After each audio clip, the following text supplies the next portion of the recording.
নমস্কার বন্ধুরা, সবাই কেমন আছেন? আমরা তো সবাই ভালো আছি। আর ভালো থাকার মধ্যে থেকে এখন হচ্ছে শীতকাল। শীতকাল মানে ঘুরতে যাওয়ার মজাই আলাদা। তো অনেক দিন পর চিড়িয়াখানা যাওয়ার সুযোগ হয়েছে। তবে আমার ছেলেমেয়েরা যখন ছোট ছিল তখন কিন্তু বছরে ৩-৪ বার করে চিড়িয়াখানা গেছি, ওদেরকে ছোটোবেলায় দেখিয়েছি। তো ছেলেমেয়েরা যেতে চাইলো না, বোন এসেছিল, বোনের দুটো বাচ্চা চিড়িয়াখানায় যাবে বলে বায়না করছিল, তার জন্য বোন এসেছে দূর থেকে যেহেতু, আর না গেলে একটা খারাপ দেখায়।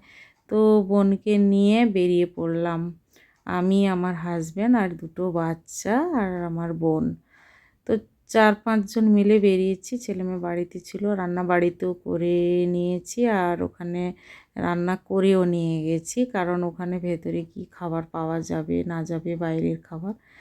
তো রান্না করে নিয়ে গেছি। তো গিয়ে প্রায় পৌঁছলাম 9:30 থেকে 10টা। যাই হোক, টিকিট কাটলাম আর টিকিট কেটে ভেতরে ঢুকলাম। তবে রোদ খুব ছিল, তো রোদটা আমার খুব ভালো লাগে না। আর চিড়িয়াখানা যেতে গেলে কিন্তু খুব হাঁটতে হবে। যারা বেশি হাঁটতে পারে তাদের ক্ষেত্রে চিড়িয়াখানা পুরোটা ঘুরে শান্তি। কিন্তু আগে যে টিকিটের দাম ছিল 30 টাকা, এখন একটু বেড়ে গেছে। তো যাই হোক, বাচ্চার টিকিট লাগেনি, আমাদের 4 জনের টিকিট লেগেছিল। আর ছোটোটা কি মজা করছে দেখার জন্য, আর আমি যেই টাটা করতে বলছি তো টাটা করছে। তো ওই বাচ্চার জন্য কিন্তু আমারও ঘোরা হলো। আর আমি ফাঁকে ভাবলাম বন্ধুদেরও শেয়ার করব চিড়িয়াখানার কিছু মুহূর্ত। তো বাচ্চাদের দেখানোর উদ্দেশ্যে আমি বেরিয়েছিলাম। তো ওখান থেকে হরিণ দেখে সাপের ঘরে যাচ্ছি দেখতে। তো ওখানে যেহেতু ঠান্ডা, আর ঠান্ডাতে সাপ দেখা যায় না, ওরা সাপগুলো কিন্তু ভেতরের দিকে সব আছে, বাইরে একটাও সাপ নেই। 2-একটা সাপ দেখতে পেয়েছি, আর বাকি ঘরগুলোতে কিন্তু সাপ ছিল না। তবে শীতকালে গেলে সাপ দেখা যায় না। তো অন্যান্য পশু পাখিরা দেখা যায়। যেমন আমরা ভেবেছিলাম যে প্রথমে গিয়ে বাঘ দেখাবো। তো লোকেশান ঠিক দেখে হেঁটে গেলে কিন্তু সব কিছু দেখাটা ঠিক হয়। বুঝতেই পারছিলাম না যে কোন দিক থেকে দেখা শুরু করব। তো প্রথমে ভাবছিলাম শিম্পাঞ্জি দেখো, তো ওখানে তো শিম্পাঞ্জি দেখতে পেলাম না, নেই, অন্য জায়গায় আছে। তো ওখান থেকে শুধুমাত্র হরিণগুলোই দেখছি, অনেক হরিণ, বিভিন্ন কালারের হরিণ। আর হরিণের বিভিন্ন জায়গায় বিভিন্ন রকমের হরিণ রেখেছে। আর একটা জায়গায় দাঁড়িয়ে গেলাম, আমরা তো বাড়িতে সচরাচর বিড়াল দেখি, তো বনের বিড়াল দেখলাম যে একটু অন্য ধরনের আর খুব স্পিডে হাঁটছে। তো আমার হাজব্যান্ড বলছে যে বিড়াল যখন দেখোনি, এমনভাবে দেখছো, এক জায়গায় দাঁড়িয়ে গেছো। তো সত্যি কথা বলতে হাঁটতে পারছিলাম না। তারপর গেলাম বাঘের ঘরে, কিন্তু বাঘ আর উঠলো না। অনেক চেষ্টা করার পর সবাই চিৎকার করছে, কিন্তু বাঘ উঠলো না। আর ওখানে মাছ দেখছি পুকুরের মধ্যে, বেশ বড় বড় সাইজের মাছ। ওখান থেকে হাঁটতে হাঁটতে এলাম জিরাফ। আর ছোটো বাচ্চাটা জিরাফ দেখার জন্য উপরে উঠিয়ে কোলে করে দেখাচ্ছি জিরাফ। আর সবথেকে বড় কথা হচ্ছে বাচ্চাদের ক্ষেত্রে কিন্তু চিড়িয়াখানাটা বেশি ভালো লাগে, আর বড়দেরও ভালো লাগে, তবে যারা হাঁটতে পারবে তাদের ক্ষেত্রে সুবিধে। আর অনেকটা জায়গা জুড়ে চিড়িয়াখানা, তবে সেইভাবে জীবজন্তু কিন্তু নেই। যেমন কুমির খুব কম আছে।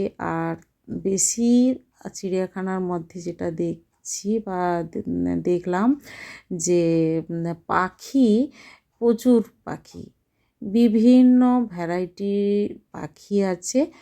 আর পাখি গুলো কিন্তু মানে দেখেও মনটা ভরে যাবে। বিভিন্ন ধরনের পাখি আর বিভিন্ন ধরনের জায়গার মধ্যে সুন্দর করে রেখেছে পাখিগুলো যত্ন করে।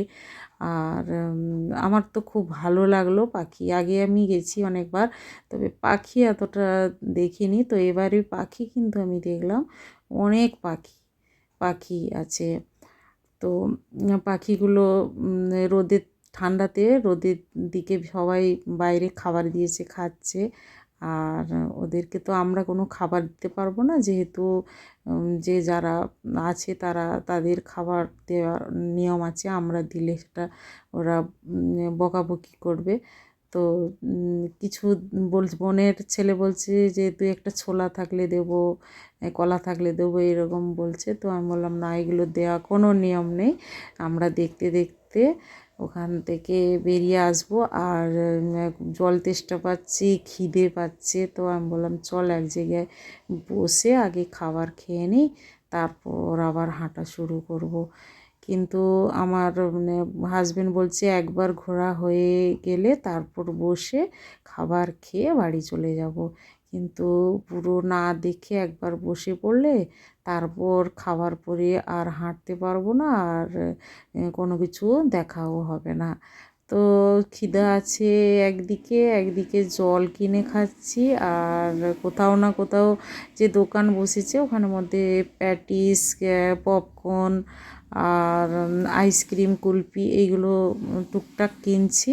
ওইগুলো খেতে খেতে পুরোটা কিন্তু দেখার জন্য এগিয়ে যাচ্ছি। আর আমার তো খুব ভালো লেগেছিলো। তারপরে বড় কথা হচ্ছে চিড়িয়াখানাতে লোকের ভিড়, এতটা পরিমাণ লোকের ভিড় ছিল।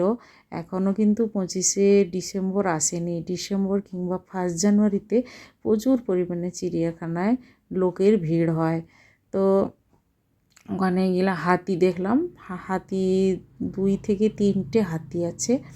তো হাতি দেখে তারপর বললাম যে না, আর হাঁটতে পারবো না, এবার গিয়ে বসে কোথাও খাবার খাবো।